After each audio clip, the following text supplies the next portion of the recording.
To replace the batteries, there will be a cover here on the back of the remote control. Using your nail, you can put it open. Here are the batteries. These are AA batteries. Some of the remotes that you have will be AAA, and there'll be 2 or 3 batteries.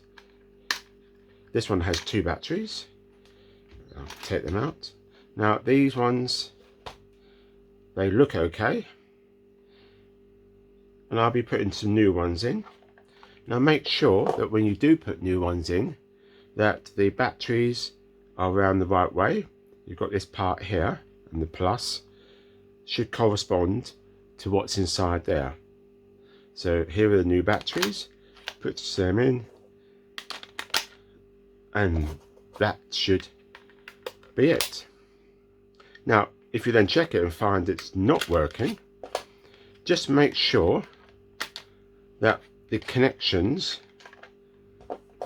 and this particular remote is there, this one is hidden underneath there, but some of the remotes will be easy to see, so you can see these connections, and you can use a knife or a screwdriver just to clean it up to make sure it's a good contact. Let's put it back in and put the cover back on, and